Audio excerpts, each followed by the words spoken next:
So thank you so much for inviting me. It's a real privilege to be here. So I'm a mother of a suicidal teenager. Now, being a mum, you expect challenges. Friendship breakups, boyfriends, alcohol, smoking, or even maybe drugs. But you don't expect mental health, self-harm, and suicide attempts. In March, my 14-year-old daughter tried to take her life. Since then, she's had 2 further suicidal episodes.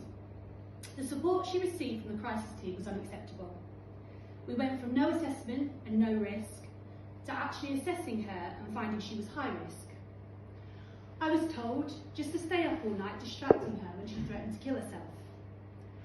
When she explained she had plans to take her life, she was told, "Well, you haven't done it yet, have you?" After 11 hours in hospital waiting for the crisis team, she begged to be kept in hospital as she felt safe, and she was scared if she went home she would try and take her life. She was told she had to go home. I was crying, begging for help. After 3 days on suicide watch, months of being too scared to get up in the morning in case I found my daughter dead, I begged them to let her stay. They told me I didn't have a choice and I had to take her home. Now, a very dear friend of mine told me I had to fight for Katie and I had to make people aware of the terrible care children in crisis were experiencing. She told me I had to record a video and put it up on social media. Now, that was enough to put me in crisis. How could I possibly put out video admitting I couldn't cope? How could I tell the world that I had failed at being a mother? I had failed to keep my child safe. I was ashamed, embarrassed, and scared of the negativity it would attract. We have to be honest. There is still a massive stigma around mental health, and parents are too ashamed to speak out. Despite my fear, I spoke to Katie, who told me I should do it. So I did. I posted a video about how desperate we were for help, and the response was unbelievable.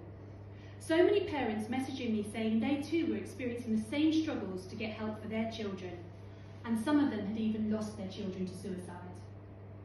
That's when my amazing angel, who sat here, Jacqueline Pae, stepped in.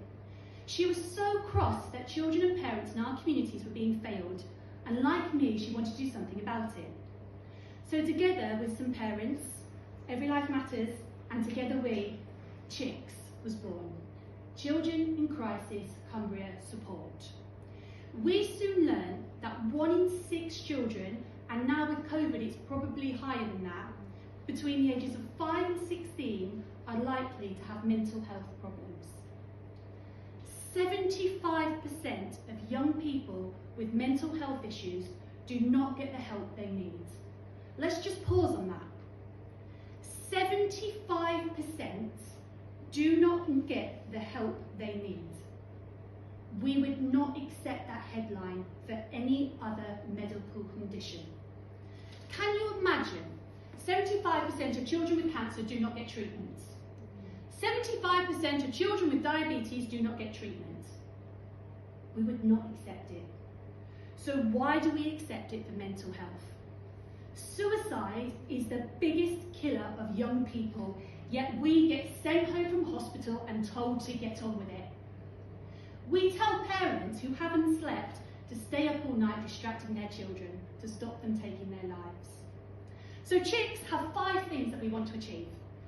Number 1, we want all support service information to be easily accessible, promoted and easy to use.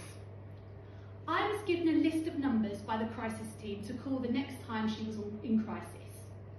On a Sunday night, with my daughter threatening to kill herself, I called every number and all of the helplines were closed. There are so many amazing charities that we've found out there, but I didn't know about them, and we want people to have access to them. Secondly, we want children's mental health to be recognised in the same way as physical health. If Katie had a physical condition that could kill her, they would not have sent her home from hospital until they were sure she was stable. But because she had a mental condition that could kill her, she was sent home. support for parents of children who have poor mental health. As a parent, you don't know what to do. You don't know who to speak to or how to take their pain away. Number 4, we want to highlight the children's mental health crisis in our community. So many parents reached out to me who were struggling to get the support they needed for their children, but they were too scared to speak up about it. And finally, we want the mental health crisis in our communities recognised and acted upon. We will lobby until people listen and take action.